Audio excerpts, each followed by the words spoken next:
it's interesting because it's essentially only two teams. Okay, Mm-hmm.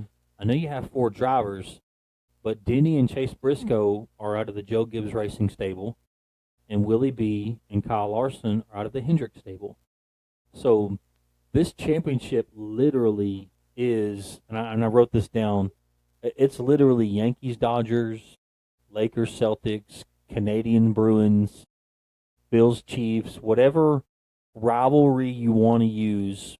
That's what this is. This is not even close. This is the best two teams in Cup going for a championship.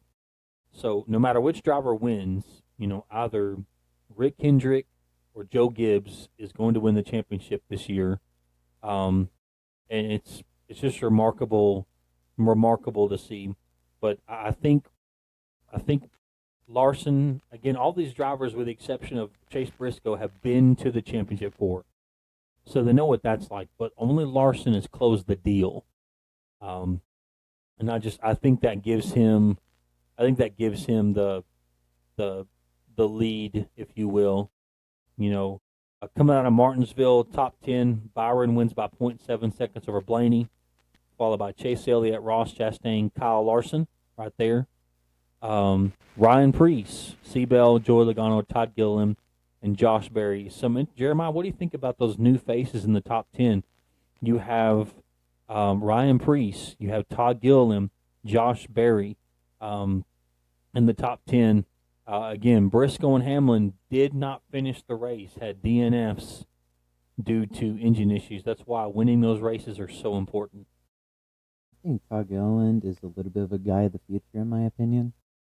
He was great. He was great at Dega. I think he's a really good driver. I think if, for example, if Cindric's ride would have opened at Penske, I think Todd Gilliland would probably fill that spot. Or if that 21 car ever opens up, I could see Todd Gilliland going there.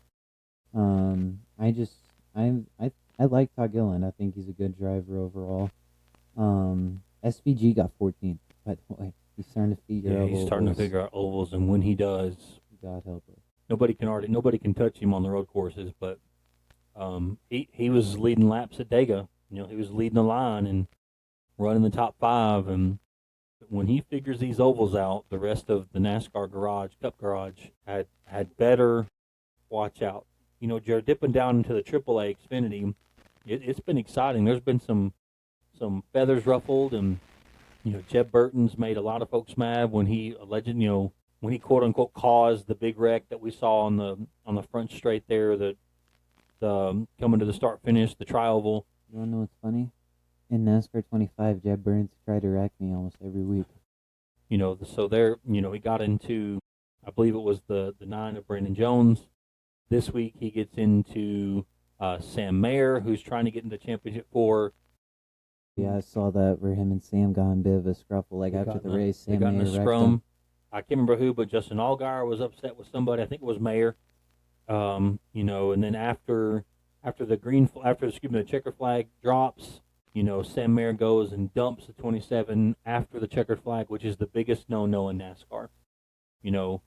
Jordan Anderson, the owner of Jeb Burton's car, actually went and confronted Sam Mayer about it and was like, look, race from green flag to checkered flag, that's fine.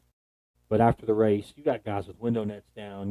There's so many, there's safety vehicles on the track. I mean, it's a live track, but things have significantly slowed down. There's a lot more traffic, and to do that it's just uncalled for. So I hope NASCAR will send a message and punish Sam Mayer. I know he made a mistake. I know he'd probably want it back. He seemed remorseful after the race, but you can't do that. But that's the beauty of playoffs, especially cutoff races, is you get emotions. Again, Jeremiah did a great job. Talked about the drivers racing for a championship in truck and Xfinity.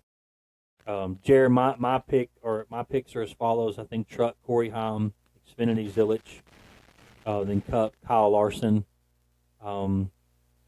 So yeah, a great weekend. Cutoff race there at Martinsville. Did not disappoint. Jared, Martinsville never disappoints.